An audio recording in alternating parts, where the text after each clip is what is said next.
दुनिया बदल चुकी है। अब हर इंसान उस आखिरी जानवर में बदल जाता है जिसे उसने खाया होता है। कुछ लोगों ने ब्लैक मांबा निगल लिया और रातों रात ब्लैक ड्रैगन बन गए। उनकी लड़ने की ताकत बिल्कुल पागलपन वाली थी। कुछ लोगों ने बीफ नूडल्स खाए और वे बन गए बैल जैसे राक्षस। उनकी ताकत राक्षसी थी और मैंने KFC ऑर्डर किया था और मैं बन गया मुर्गे के सिर वाला इंसान। मुझे बस दो एबिलिटीज मिली, कुकड़ू कू करना और बेवकूफों की तरह नाचना। लेकिन यह ज्यादा समय तक नहीं चला। इस सर्वाइवल ऑफ द फिटेस्ट वाली बीस्ट अपोकैलिप्स में मैं बहुत ही बुरी तरह मर गया। लेकिन फिर मैंने अपनी आंखें खोली। मैं दोबारा जन्म ले चुका था। तारीख थी 28 अगस्त, यानी उस दिन से 3 दिन पहले जब दुनिया में बीस्ट ट्रांसफॉर्मेशन शुरू होने वाला था। मेरे पिछले जीवन में 1 सितंबर शाम 6:07 बजे अचानक सूरज और चांद दोनों खून की तरह लाल हो गए और उसी भयानक दृश्य के साथ अपोकैलिप्स शुरू हो गया। वो नजारा इतना डरावना था कि लोगों की रूह तक कांप गई थी। उस समय मैंने एक ही दिन में 2 बार KFC खाया था।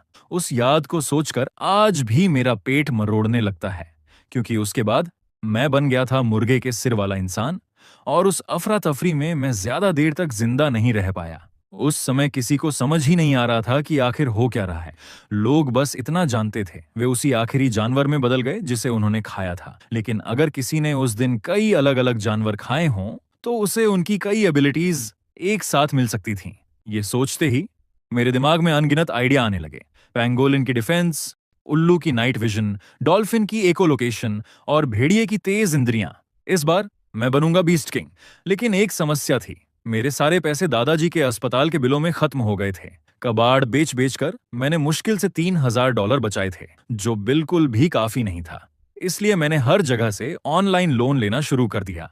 एल्गोरिदम जानते थे कि मैं गरीब अनाथ हूं। उन्हें डर था कि मैं पैसे वापस नहीं करूंगा, इसलिए मेरी लिमिट बस $50,000 तक ही थी। लेकिन अभी के लिए इतना ही काफी होगा। मैंने तुरंत अपनी शॉपिंग लिस्ट बनानी शुरू की। सबसे पहले उल्लू।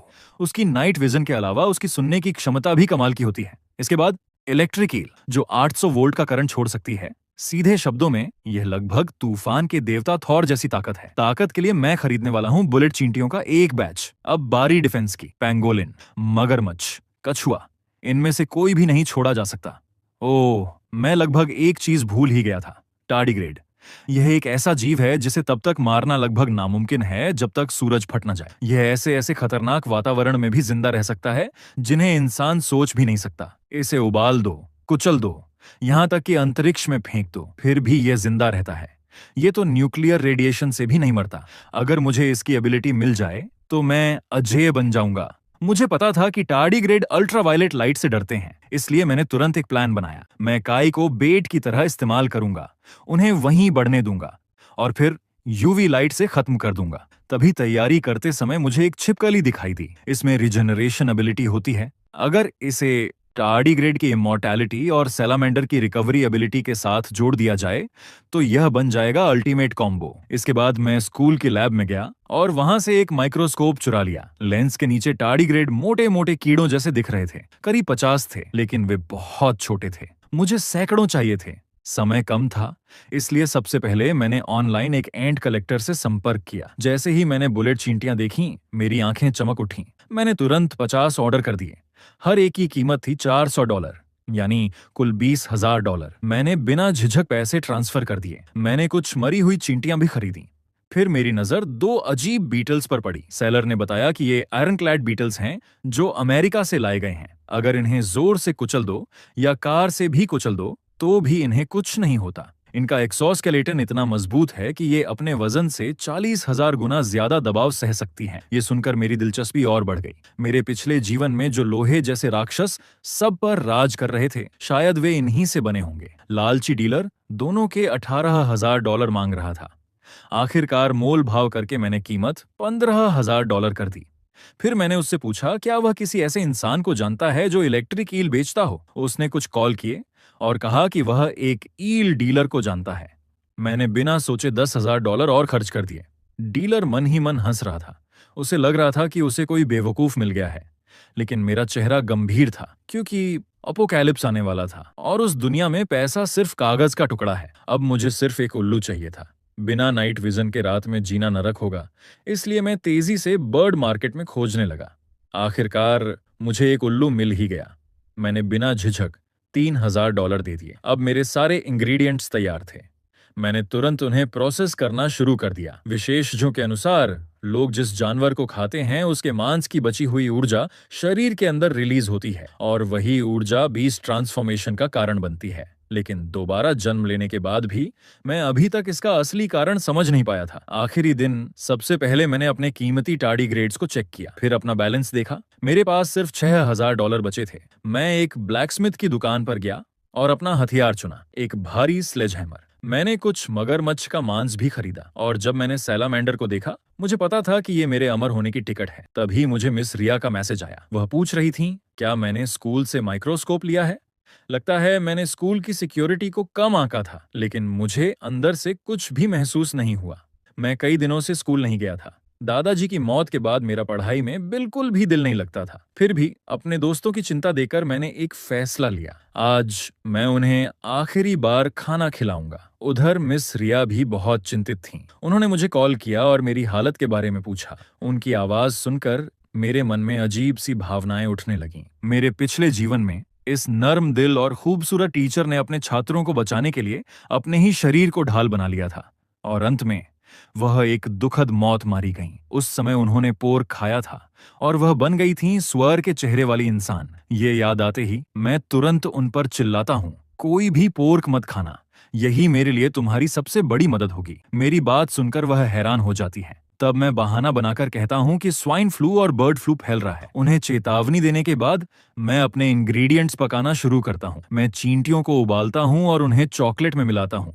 कठोर बीटल्स को मैं ओवन में डाल देता हूँ जब तक कि वे कुरकुरे ना हो जाएं। इन सारे अजीब इंग्रेडिएंट्स को मैं किसी तरह एक खाने जैसी चीज में बदल देता हूँ, लेकिन मुझे इसे खाने की कोई जल्दी नहीं है। इसके बजाय मैं एक रेस्टोरेंट में जाता हूँ और वहां ब्रैज रैबिट हेड की 7 प्लेट ऑर्डर करता हूँ। खरगोश की फुर्ती और नाइट विजन मेरे दोस्तों के जीवित रहने की संभावना बढ़ा देगी। मेरे क्लासमेट्स सभी मेरे स्कूल छोड़ने को लेकर चिंतित हैं। मिस रिया खास तौर पर बहुत उदास दिख रही हैं, लेकिन मेरी जिद के आगे वे लोग मुझे मनाना छोड़ देते हैं और हम सब आखिरी बार साथ बैठकर खाना खाते हैं।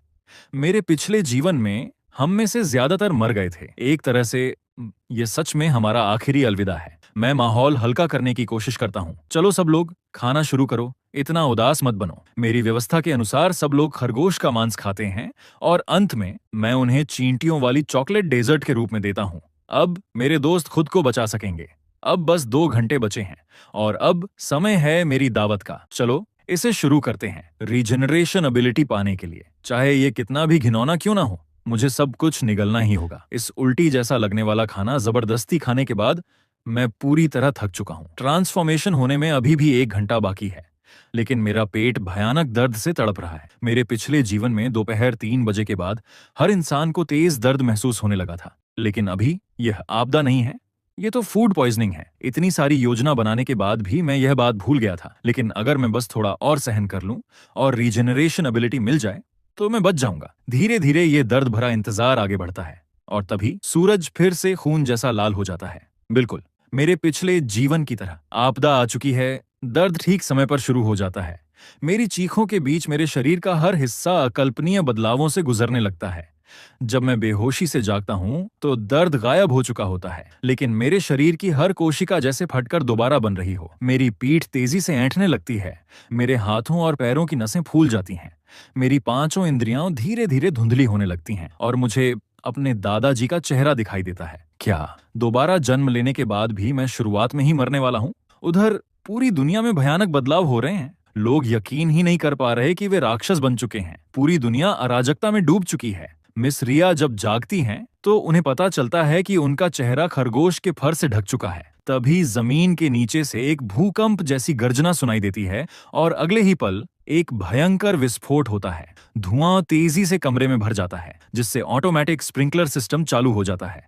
ऊपर से पानी बारिश की तरह गिरने लगता है। मेरी शक्ल में ज्यादा बदलाव नहीं हुआ है, लेकिन जैसे ही पानी मेरी मांसपेशियों को छूता है वे लोहे के कवच की तरह कठोर हो जाती हैं। मेरे चेहरे पर कभी कभी मछली के पंख उभर आते हैं। टार्डीग्रेड की अमृता ने मुझे मौत से बचा लिया। इस समय मेरी नजर और सुनने की शक्ति अविश्वसनीय रूप से तेज हो चुकी है। भयानक भूख मुझे मजबूर कर देती है कि मैं अपने बिस्तर के पास रखे सारे स्नैक्स खा जाऊं। मेरा शरीर पूरी तरह थका हुआ महसूस कर रहा है, लेकिन फिर भी मेरा अभी कमजोर शरीर टाइटेनियम के दरवाजे के फ्रेम को कागज की तरह फाड़ सकता है। बुलेट चींटियों की ताकत सच में कमाल की है। अब मैं इलेक्ट्रिक ईल की शक्ति आजमाने के लिए उत्साहित हूँ, लेकिन मैं जो भी करता हूँ कोई भी करंट नहीं निकलता। तभी बाहर के कॉरिडोर में आग भड़क उठती है। आग बहुत भयानक है, ये पहले ही फ्लैश ओवर कंडीशन तक पहुंच चुकी है। मैं दरवाजा खोलकर बाहर झांकता हूँ। बाहर हर तरफ आग का समंदर है, हवा जलती हुई गर्म है। मैं सोचने लगता हूँ, क्या मुझे 16वीं मंजिल से कूद जाना चाहिए? इसके बाद मैं छत पर लगी स्काईलाइट तोड़ देता हूँ। तभी अचानक मेरे शरीर की मांसपेशियां जोर जोर से हिलने लगती हैं। अब सब कुछ किस्मत पर दांव लगाने का समय है। मैं कूद जाता हूँ और उसी निर्णायक पल में मेरी पीठ से ब्लेड जैसे पंख निकल आते हैं। मैं हवा में एक विशाल पक्षी की तरह उड़ने लगता हूँ। ये देख मेरे चेहरे पर एक बड़ी मुस्कान आ जाती है। ये तो कमाल है। इस जीवन में आसमान भी मेरा है और जमीन भी। मैं एक खुले इलाके में उतरता हूँ और नीचे की स्थिति देखने लगता हूँ। लोग मेरे खतरनाक रूप को देखकर दंग रह जाते हैं। कोई चिल्लाता है, ये तो चलता फिरता मेका रोबोट लगता है, क्या ये भी ट्रांसफॉर्म हुआ है? ये इतना कूल क्यों दिख रहा है? दूसरा आदमी अपने पंख देखकर कहता है, इसके सामने तो मेरे पंख मुर्गे के पंख जैसे लग रहे हैं। ये सुनकर मैं अपने पंख समेट लेता हूँ। उड़ने में लगी भारी ऊर्जा की वजह से मैं हांफने लगता हूँ। मुझे जल्दी ऊर्जा भरनी होगी। उधर शहर के दूसरे हिस्से में शक्तिशाली बीस्ट ह्यूमन कमजोर लोगों का कत्लेआम कर रहे हैं। म्यूटेंट जानवर अकेले नागरिकों पर हमला कर रहे हैं। मैं अपना स्लेजहैमर उठाकर एक सुपरमार्केट की ओर बढ़ता हूँ। तभी मेरे सामने एक मोटा तगड़ा सुअर चेहरे वाला इंसान आ जाता है। वह मुझे घूरते हुए कहता है, बाहर सब जगह तबाही मची है, लेकिन तुम अभी भी इंसान जैसे क्यों दिख रहे हो? मैं उसे कोई जवाब नहीं देता। मैं बस उसके हाथ से भुना हुआ बतख छीन लेता हूँ और उसे पागलों की तरह खाने लगता हूँ।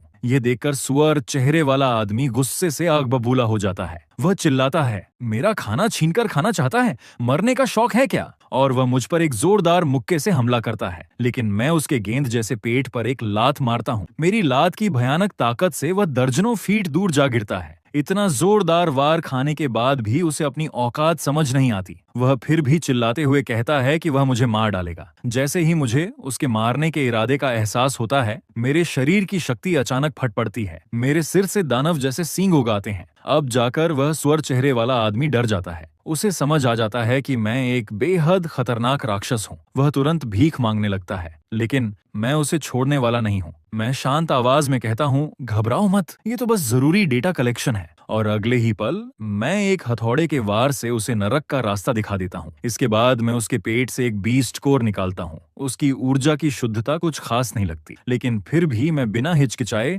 उसे निगल जाता हूँ, क्योंकि इस अपोकैलिप्स में सिर्फ ताकतवर ही जिंदा रहते हैं। सुअर चेहरे वाले आदमी से निपटने के बाद मैं सुपरमार्केट में पेट भरकर खाता पीता हूँ। जाने से पहले मैं कुछ खाना अपने साथ भी पैक कर लेता हूँ। अभी मेरे लिए बहुत ज्यादा ऊर्जा खर्च करना सही नहीं है। मेरे लिए 30% ताकत बनाए रखना ही काफी है। जब लोग मुझे एक घड़ी की दुकान तोड़ते हुए देखते हैं तो वे भी लूटपाट शुरू कर देते हैं, लेकिन मुझे पता है इस अपोकैलिप्स में जल्द ही सोने की कीमत बिस्किट से भी कम हो जाएगी। 1 महीने के अंदर यहाँ मौजूद आधे लोग या तो भूख से मर जाएंगे, या आपस में लड़कर मरेंगे, या फिर किसी और का खाना बन जाएंगे। तभी मुझे मिस रिया का मैसेज आता है। वह मेरे लिए बहुत चिंतित हैं। इस अपोकैलिप्स में चिड़ियाघर के जानवर भी बेहद खतरनाक हो चुके हैं। मैं दूर से उन्हें देखता हूँ और हमला करने का मौका तलाशता हूँ। यहाँ मिलने वाले बीस्ट कोर सड़क पर मिलने वाले कोर से काफी ज्यादा शक्तिशाली होंगे। मेरे पिछले जीवन में टाइटन टाइगर अपोकैलिप्स के 5वें दिन दिखाई दिया था। उसने हर चीज तबाह कर दी थी। वह पागलों की तरह शिकार कर रहा था। इंसानों के पास कोई भी प्रतिरोध नहीं था।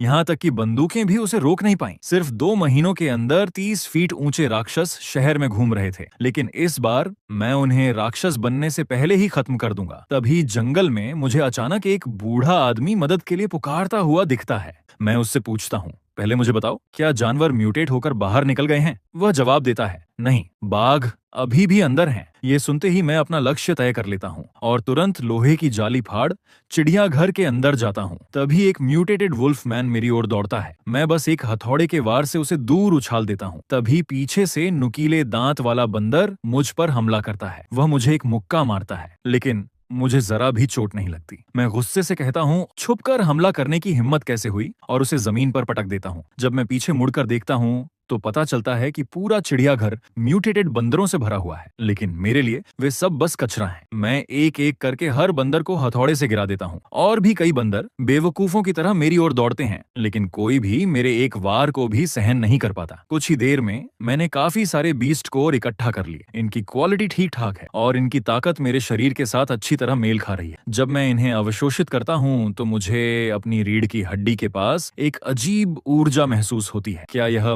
पूंछ उगने की शुरुआत है? मैं तुरंत पूरी ताकत से इसे रोकने की कोशिश करता हूँ, क्योंकि पूंछ एक कमजोरी बन सकती है। मैं पसीने से भीग जाता हूँ, लेकिन आखिरकार मैं इसे दबाने में सफल हो जाता हूँ। अभी मेरे शरीर की ऊर्जा बहुत ज्यादा ताकतवर है और मेरा मानसिक नियंत्रण इसके साथ तालमेल नहीं बिठा पा रहा। शायद जानवरों के दिमाग खाने से मेरा नियंत्रण बेहतर हो सकता है। इसी बीच मुझे एक अजीब दृश्य दिखाई देता है। एक सफेद बाघ और एक विशाल हनी बैजर आपस में लड़ रहे हैं। उन बीस्ट कोर को निगलने के बाद मैंने अपना पूर्ण रूप अनलॉक कर लिया है। मेरे शरीर से बिजली चमकने लगती है। मैं एक लात मारकर हनी बैजर को दूर फेंक देता हूँ। मुझे जो खरोंचें लगती हैं वे तुरंत ठीक हो जाती हैं। एक और लात मारते ही वह पूरी तरह अपाहिज हो जाता है। इसके बाद मैं चिड़ियाघर में ही बारबेक्यू पकाना शुरू कर देता हूँ। जैसा मैंने सोचा था, मांस की खुशबू भेड़ियों के झुंड को खींच लाती है। भेड़िए पागलों की तरह मुझे काटने की कोशिश करते हैं, लेकिन जैसे ही वे मुझे छूते हैं वे तुरंत बिजली के झटकों से झुलस जाते हैं। बारबेक्यू खाते खाते मेरे शरीर में एक पूंछ उगाती है, लेकिन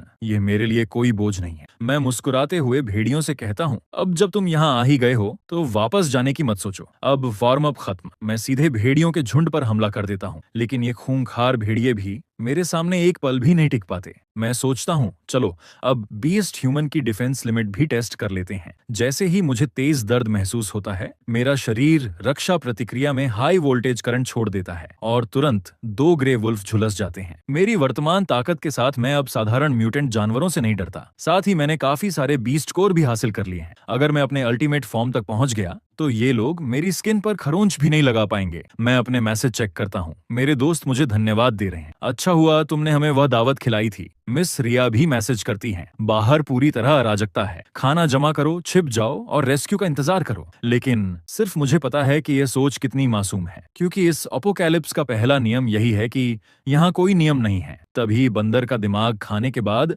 मेरा नियंत्रण सच में बेहतर हो गया है। अब मैं हल्के हल्के अपने शरीर की पावर को महसूस कर सकता हूँ। अब जब मेरे पास एक बेसिक फ्रेमवर्क है तो अगला कदम है कमजोरियों को खत्म करना। समय देखकर मैं जंगल के और अंदर चला जाता हूँ। तभी मुझे अपने दोस्त का मैसेज मिलता है। वह मदद मांग रहा है। मैं उसे इस दुनिया की हकीकत दिखाने का फैसला करता हूँ। मैं कहता हूँ, ताकत पाने का एक ही रास्ता है, शिकार करना। लेकिन यह भ्रष्टाचार की शुरुआत भी है। यह सुनकर मेरा दोस्त जोखिम उठाने का फैसला करता है। जल्द ही उन्हें पता चल जाता है कि म्यूटेंट जानवरों को खाने से वास्तव में ताकत मिलती है। अब उनके पास वापस लौटने का कोई रास्ता नहीं है। जिंदा रहने के लिए वे आखिरकार शिकार करना शुरू कर देते हैं। जंगल में चलते हुए अचानक मुझे एक अजीब आवाज सुनाई देती है। मैं देखता हूँ कि एक विशाल हॉर्स फ्लाई एक गैंडे का खून चूस रही है। इस चीज की रिसर्च वैल्यू शायद एक बीस्ट कोर से भी ज्यादा हो सकती है। एक झपकी भर में ही वह पूरा गैंडा खाली कर देती है। इस जीव में आकार बढ़ाने की क्षमता और सब कुछ देखने वाली कंपाउंड आंखें दोनों मौजूद हैं। इससे निपटना आसान नहीं होगा। मेरे पास इसे मारने के लिए सिर्फ एक मौका है। मैं जमीन पर लेट जाता हूँ और अपनी सफेद गर्दन को खुला छोड़ देता हूँ, क्योंकि यह जीवन ऊर्जा के प्रति बहुत संवेदनशील होता है। जल्द ही वह घिनौना जीव मेरी ओर खींच आता है। उसी समय मैं अचानक अपनी आंखें खोल देता हूँ और उसकी हर हरकत पर नजर रखता हूँ। अचानक मैं उसकी पतली काली टांगें पकड़ लेता हूँ, फिर उसे जोर से जमीन पर पटक देता हूँ और बेलों से उसे कसकर बांध देता हूँ। मैं हंसते हुए कहता हूँ, तू तो गैंडे का भी खून चूस लेता है। मैं उसे जल्दी से उस सफेद बाघ के पास ले जाता हूँ जिसे मैंने पहले मारा था। मैं देखता हूँ कि खून पीते पीते उसका पेट धीरे धीरे बड़ा होता जा रहा है। यह देखकर मैं उत्साहित हो जाता हूँ। जैसे ही उसका पेट भर जाता है, मैं उसके फूले हुए शरीर को अपनी ओर खींच लेता हूँ, फिर धीरे धीरे उसकी आंखों को सहलाता हूँ। मेरे हाथों में बिजली की चिंगारियां चमकने लगती हैं। मैं मुस्कुरा कर कहता हूँ, फसल पक चुकी है, अब कटाई का समय है, मुझे दोष मत देना। यह अपोकैलिप्स का नियम है। अगले ही पल मेरी ताकत से उस हॉर्स फ्लाई का सिर धड़ से अलग हो जाता है और मुझे मिल जाता है एक हाई क्वालिटी बीस्ट कोर, जैसा मैंने चाहा था। मैं उसे तुरंत निगल जाता हूँ और तभी मेरी पूंछ पर एक कठोर जहरीला डंक उग आता है। अब मुझे हॉर्स फ्लाई की खून चूसने वाली सुपर पावर मिल गई है। ये एहसास सच में कमाल का है। मुझे अब खून से अपना मुंह गंदा करने की जरूरत नहीं है, फिर भी मुझे ऊर्जा मिलती रहेगी। ये वाकई शानदार है। अब मुझे यहाँ की हर चीज साफ करनी होगी। उधर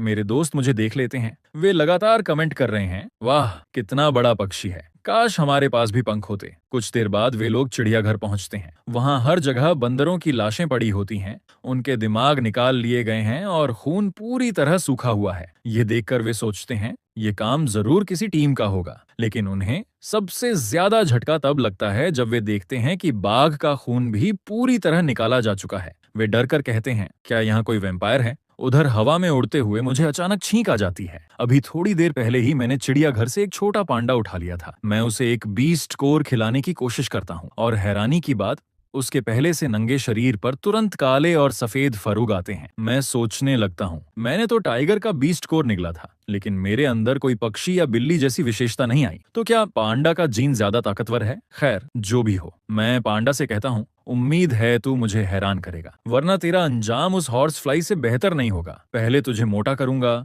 फिर तुझे भी मार दूंगा। मैं उसे अपनी पीठ पर लाता हूँ और दूर की ओर उड़ जाता हूँ। अब मुझे सुबह होने से पहले राजधानी के चिड़ियाघर को साफ करना है। तभी मुझे अपने दोस्त का मैसेज मिलता है। उसने लिखा है, हमने एक म्यूटेंट कुत्ता मार दिया। ये पढ़कर मैं राहत की मुस्कान देता हूँ। अपनी तेज उड़ान गति से मैं कुछ ही मिनटों में कैपिटल के चिड़ियाघर पहुंच जाता हूं। वहां के पिंजरे पूरी तरह टूट चुके हैं। जमीन पर एक विशाल भालू तांडव मचा रहा है और सैनिक एक विशाल बाघ से भी नहीं निपट पा रहे। लेकिन मेरे लिए ये अच्छी खबर है, क्योंकि ये भालू अभी और भी बड़ा होगा। अगर इसे अभी नहीं रोका गया तो यह टाइटन टाइगर से भी ज्यादा खतरनाक बन जाएगा। वह चारों ओर सब कुछ तोड़ रहा है। सैनिक पूरी तरह बेबस हैं। ये देखकर मैं बिना डरे उसके सिर के ऊपर चक्कर लगाने लगता हूँ। फिर अचानक मैं एक भयानक बिजली का झटका छोड़ता हूँ और वह करंट सीधे उसके शरीर को चीर देता है। लेकिन अब भी ये खत्म नहीं हुआ। मैं उस विशाल भालू को पकड़ लेता हूँ और उसे ऊंचाई तक उड़ाकर ले जाता हूँ। फिर पूरी ताकत से जमीन पर पटक देता हूँ। जब धूल हटती है तो वह भालू मर चुका होता है। मुझे मिलता है एक high quality black beast core. काम खत्म होते ही मैं बिना पीछे देखे उड़ जाता हूँ। इस बीच पांडा मेरे 3 बीस्ट कोर खा चुका है, लेकिन वह अभी भी साधारण पांडा जैसा ही दिख रहा है। मुझे तुरंत लगता है कि मेरे साथ धोखा हो गया है और यह चीज तब तक नहीं चलती जब तक मैं इसे उठाकर न ले जाऊं। उधर मेरे दोस्त भी धीरे धीरे अपना नाम बनाने लगे हैं। एक विशाल सांप का कोर पाने के बाद वे बहुत खुश हैं, लेकिन अफसोस वे भयानक दिखने वाले राक्षस बन चुके हैं। समय बर्बाद किए बिना मैं तुरंत एक्वेरियम की ओर बढ़ता हूँ। मुझे पता है जहाँ जमीन नरक बन चुकी है वहीं समुद्र असली शिकारी पैदा करता है। यहाँ का जीवित रहने का दबाव सिर्फ राक्षस नहीं बनाता, बल्कि असली शिकारी पैदा करता है। कांच के पीछे एक विशाल मछली एक्वेरियम के मजबूत कांच को तोड़ने ही वाली है, लेकिन मैं उस पर तुरंत हमला नहीं करता। इसके बजाय मैं फ्रीजर रूम में चला जाता हूँ। वहाँ पेंगुइन की लाशें बिखरी पड़ी हैं। जैसे ही मैं अंदर जाता हूँ मुझे असली अपराधी मिल जाता है, एक म्यूटेटेड सी लायन। मैं तुरंत अपना बीस्ट फॉर्म एक्टिवेट करता हूँ और उसका सामना करता हूँ। मेरे रेत की बोरियों जैसे मुक्के सीधे उसके चेहरे पर पड़ते हैं। फिर मेरे पंजे उसकी त्वचा में गहराई तक घुस जाते हैं। उसी समय हाई वोल्टेज करंट उसे तुरंत मार देता है। अंत में मैं अपनी पूंछ उसके शरीर में घुसाकर उसका खून चूसना शुरू कर देता हूँ।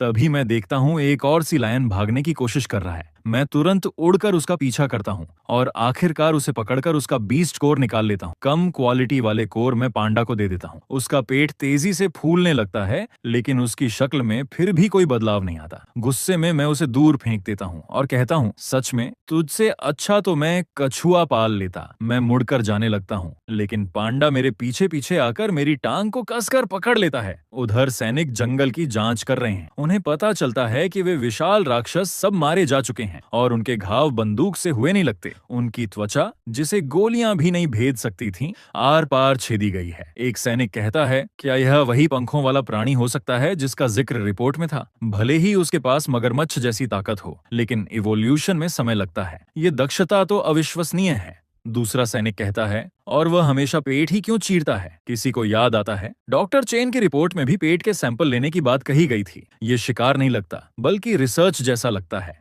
ये सोचकर सैनिक भी एक म्यूटेंट बैल पकड़ लेते हैं और उसे काट कर जांच करते हैं। जब वे उसका पेट खोलते हैं तो उन्हें सच में एक सुनहरा बीस्ट कोर मिलता है। कप्तान बिना सोचे उसे तुरंत निगल लेता है और अगले ही पल उसके शरीर में भयानक ऊर्जा दौड़ने लगती है। कप्तान को आखिरकार डॉक्टर चेन की चाल समझ में आ जाती जाती है। उसने उन्हें बीस्ट कोर का राज नहीं बताया, बल्कि उन्हें म्यूटेंट जानवरों से लड़ने के लिए भेजा और कोर उसे जमा कराने के लिए कहा। तो अपोकैलिप्स के बाद मानव स्वभाव इतना टेढ़ा हो जाता है। ये सोचकर कप्तान फैसला करता है कि वह अपनी टीम को लेकर सबसे पहले एक्वेरियम के बीस्ट कोर हासिल करेगा। लेकिन उसे यह नहीं पता कि मैं पहले ही पूरे एक्वेरियम का सफाया कर चुका हूँ और काफी दौलत जमा कर चुका हूँ। आखिरकार पांडा को साथ लेकर मैं रिसर्च रूम में पहुंचता हूँ और उस प्यारी जेलीफिश को थोड़ी इलेक्ट्रोथेरेपी देता हूँ। यहाँ से सब कुछ लूटने के बाद मैं जाने ही वाला था कि तभी मुझे बाहर सैनिकों की आवाजें सुनाई देती हैं। नीचे झांक कर देखता हूँ, वे अंदर घुसने ही वाले हैं। लेकिन मुझे जरा भी चिंता नहीं है, क्योंकि यहाँ अभी भी 2 जगहें बाकी हैं। पहली,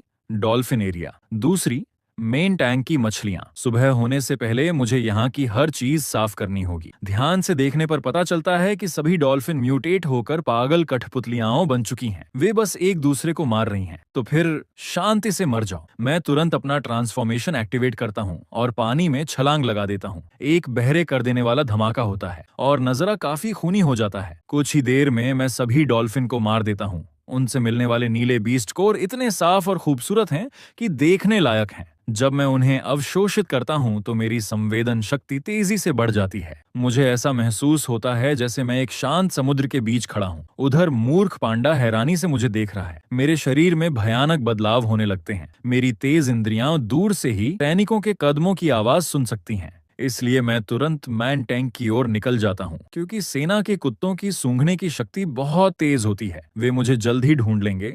मुझे जल्दी करनी होगी। जैसा मैंने सोचा था, सेना जल्दी ही मेरा रास्ता रोक लेती है। मजबूर होकर मैं धीरे धीरे बाहर आता हूँ। मेरे साथ पांडा भी है। मैं हाथ उठाकर कहता हूँ, गोली मत चलाओ दोस्तों, मैं अच्छे लोगों में से हूँ। कप्तान मुझे शक भरी नजरों से देखता है। वह पूछता है, क्या तुमने म्यूटेंट जानवरों को काट कर देखा है? मैं तुरंत इनकार कर देता हूँ। मैंने नहीं, ये सब पांडा ने किया है। सैनिक हंसते हैं। क्या मजाक कर रहे हो? कप्तान कहता है, तुम्हारी शांति ही तुम्हें बेनकाब कर रही है। सच बताओ, क्या तुम्हें जानवरों के अंदर मौजूद बीस्ट कोर के बारे में पता है, जो इंसानों को म्यूटेट करके और ताकतवर बना सकते हैं? इसीलिए तुम खास तौर पर उनके पेट चीरते थे। मैं हल्की मुस्कान के साथ अपना बैग खोलता हूँ और कहता हूँ, क्या ये कोर खाए भी जा सकते हैं? तो मैंने तो 100-200 इकट्ठा कर लिए। तो क्या इसका मतलब मैं अब अजेय हूँ? मेरी बात खत्म भी नहीं होती कि अचानक गोलियों की बारिश शुरू हो जाती है। लेकिन वे मेरी त्वचा को जरा भी नुकसान नहीं पहुंचा पाती। मेरी ओर फेंका गया लोहे का जाल मैं आसानी से फाड़ देता हूँ। मैं जमीन से एक गोली उठाता हूँ और उसे सैनिकों की ओर फेंक देता हूँ। उसकी ताकत बंदूक से चली गोली जितनी ही होती है और जिद्दी कप्तान वहीं ढेर हो जाता है। इसके बाद कुछ घूंसों और लातों से मैं बाकी सैनिकों को भी जमीन पर गिरा देता हूँ। मैं ठंडी आवाज में पूछता हूँ, अब बताओ, तुमने अपने बीस्ट कोर कहाँ छिपाए हैं? एक सुअर चेहरे वाला सैनिक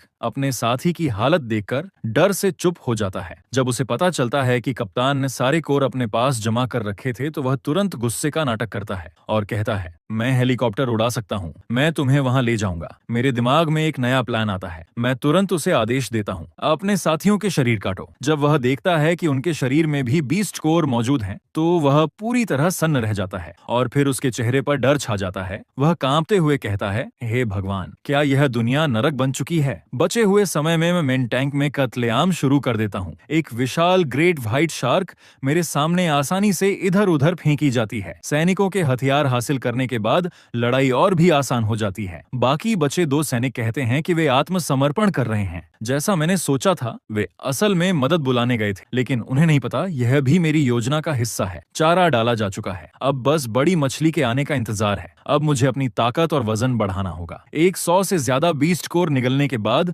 मेरा पूर्ण रूप एक भयानक दानव राजा जैसा हो गया है। लेकिन फिर भी मैं सावधान रहता हूँ, क्योंकि मुझे पूरा मेन टैंक खाली करना है। एक म्यूटेटेड विशाल शार्क सीधे मेरी ओर हमला करती है। मैं मुस्कुराकर कहता हूँ, मेरे हाई वोल्टेज को नमस्ते कहो। अब जब मैं मुक्का मारता हूँ, तो चाहे उसकी त्वचा कितनी भी मोटी हो, वह आर पार छिद जाती है और फिर शुरू होता है खून से ऊर्जा भरने का आनंद। कुछ ही देर में मैं पूरा मेन टैंक साफ कर देता हूँ और अब मेरे पास बीस्ट कोर का एक विशाल ढेर है। मैं पांडा को देखकर कहता हूँ, कमाल है, मेहनत सिर्फ मैं कर रहा हूँ, ये पांडा कुछ भी नहीं करता। अब तक तो कोई सुअर भी काटने लायक मोटा हो जाता। अगर आज भी तूने ग्रोथ नहीं दिखाई, तो मैं तुझे पकाकर खा जाऊंगा। इसके बाद मैं उसे लेकर शहर की एक ऊंची इमारत की छत पर पहुंचता हूँ। मैं उससे कहता हूँ, यहीं रहना, कहीं मत जाना, वरना रात का खाना तू ही बनेगा। फिर मैं सीधे सेना के अड्डे की ओर उड़ जाता हूँ। मुझे देखते ही एक बैल चेहरे वाला सैनिक अलार्म बजा देता है और सैनिक मुझे घेर लेते हैं, लेकिन तभी उनका कप्तान उन्हें रोक देता है। वह कहता है, दोस्त, तुम गलत समझ रहे हो।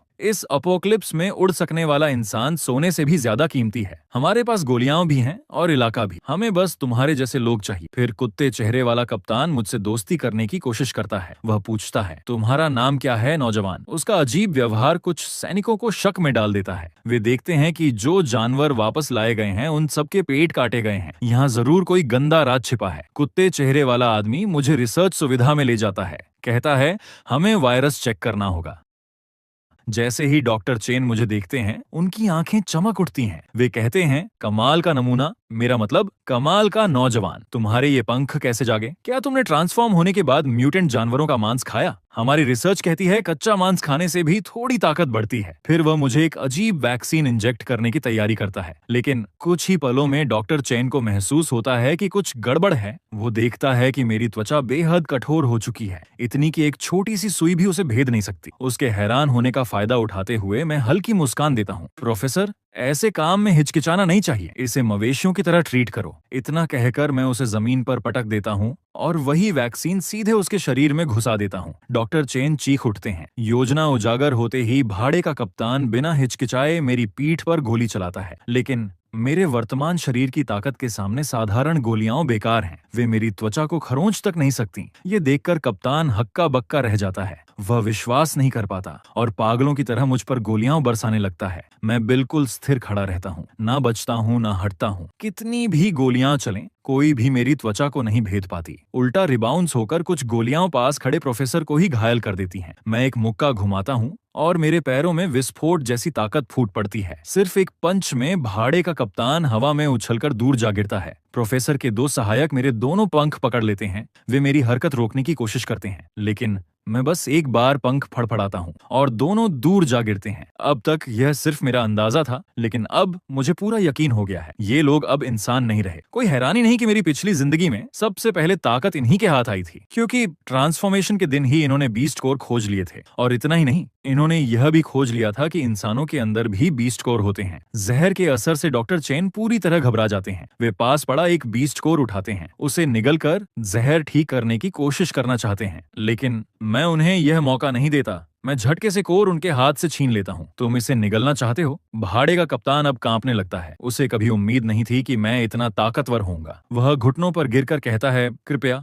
हम बात कर सकते हैं। सारे कोर तुम्हारे हैं। लेकिन मुझे उसकी बकवास सुनने का मन नहीं। मैं उसे एक मुक्का मारता हूँ। वह तुरंत दया की भीख मांगने लगता है। फिर सेफ खोलता है और बीस्ट कोर का ढेर मेरे सामने रख देता है। मैं उसे लेकर अंडरग्राउंड वॉल्ट में जाता हूँ और कहता हूँ, मुझे पता है तुम्हारे घर में इससे भी ज्यादा कोर हैं। कोई चालाकी मत चलना, वरना मैं तुम्हारे सैनिकों को तुम्हारे और डॉक्टर चेन के सारे गंदे राज बता दूंगा।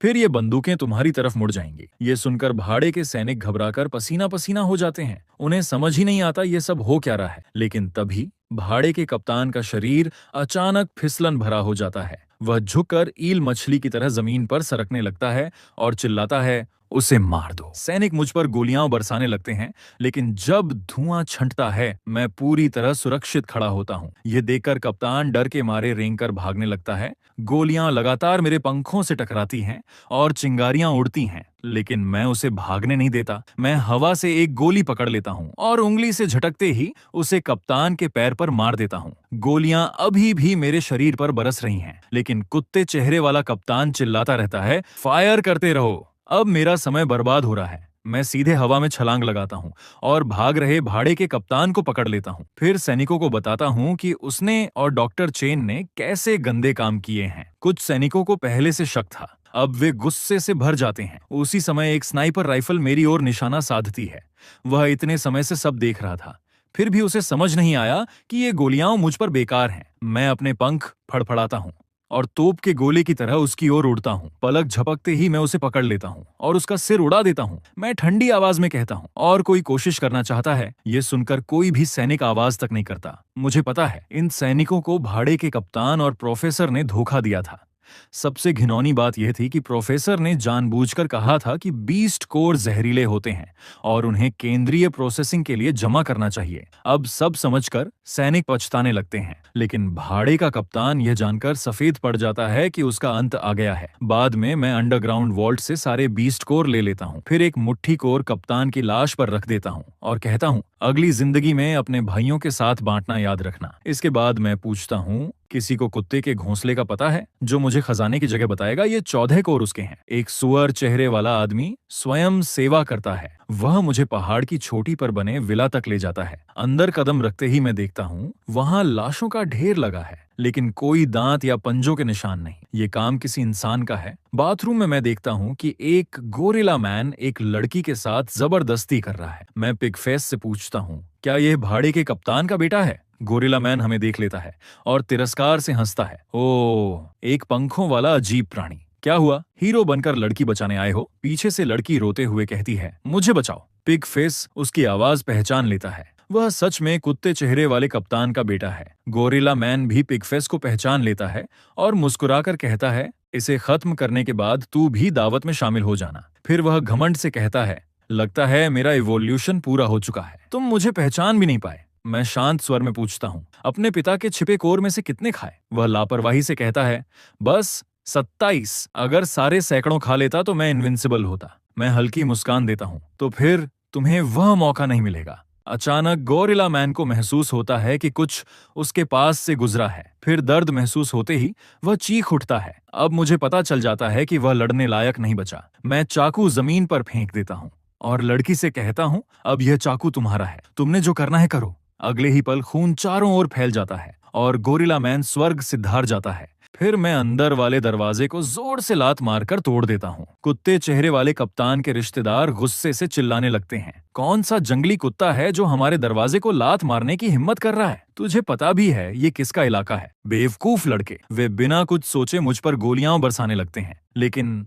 गोलियां मेरे शरीर से टकराकर ऐसी आवाज करती हैं जैसे लोहे की प्लेट से टकराई हो। ये देखकर सब लोग स्तब्ध रह जाते हैं। मैं ठंडी आवाज में कहता हूँ, जैसा बाप वैसा बेटा। तुम लोगों को मारने में मुझे जरा भी अपराध बोध नहीं होगा। कुछ ही पलों में मैं सभी को जमीन पर गिरा देता हूँ। फिर मैं बाहर से अंदर आती उस लड़की की ओर देखता हूँ और कहता हूँ, अब ये सब तुम्हारे हैं। उसकी आंखों में आंसू हैं, लेकिन उनमें जलती हुई नफरत भी है। आखिरकार मैं उनके वेयर हाउस तक पहुंचता हूँ। अंदर जाकर देखता हूँ वहां अनगिनत बीस्ट कोर पड़े हैं। तभी मुझे समझ आता है, मेरी पिछली जिंदगी में जिनके पास हथियार थे उनके पास हमेशा सबसे ज्यादा ताकत क्यों थी। ये जगह एक विशाल हॉल जैसी है। मैं लड़की से कहता हूँ, याद रखो, उन लोगों के शरीर में भी बीस्ट कोर हैं, उन्हें निकालो और निकल जाओ। जिंदा रहने का यही एक मौका है। वह बिना हिचकिचाए खोर निकल जाती है। उस पल से मेरी नजरों में सिर्फ 2 चीजें रह गई हैं, ताकत हासिल करना और कत्लेआम। ये सब देखकर पिगफेस आदमी कांपने लगता है, क्योंकि इस नरभक्षी दुनिया में लोग धीरे धीरे इंसान रह ही नहीं जाते।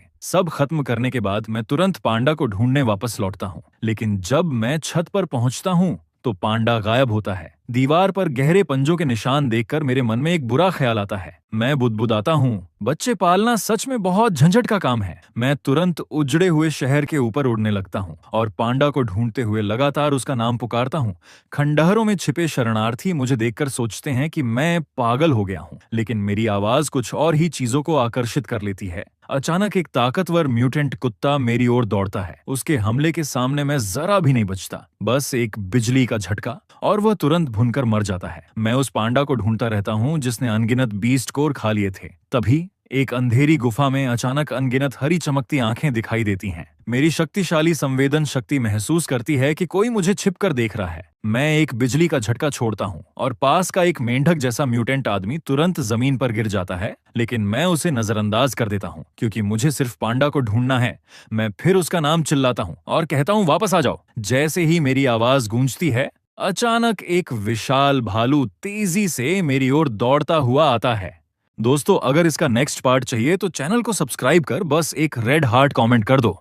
लेकिन जाने से पहले मैं तुम सभी से एक छोटी सी बात करना चाहता हूँ। इस चैनल को बनाने का मेरा मेन मोटिव इंडिया की अपनी एक शानदार मैनवा बनाने का है। इसलिए मैंने 4 अलग अलग टॉपिक्स चुने हैं और उनमें से किसी एक पर मैं अपनी मैनवा स्टोरी लिखने वाला हूँ। इसलिए मैंने अपने चैनल के कम्युनिटी सेक्शन में एक पोस्ट डाली है जिसमें 4 ऑप्शंस दिए हुए हैं। बस 1 मिनट निकालकर वहां जाकर वोट जरूर करना। ताकि मुझे एक क्लियर आइडिया मिल सके कि तुम्हें किस तरह की मनहवा सबसे ज्यादा पसंद है। और हाँ, जाने से पहले चैनल को सब्सक्राइब जरूर कर लेना, क्योंकि पता नहीं यूट्यूब आज तुम्हें मेरी वीडियो सजेस्ट कर रहा है, लेकिन कल करे या ना करे। इसलिए सब्सक्राइब करके रोज 1 मिनट चैनल को विजिट जरूर कर लेना, क्योंकि मैं इसके रिगार्डिंग हर रोज एक कम्युनिटी पोस्ट करूंगा। तो सब्सक्राइब जरूर कर लेना। धन्यवाद।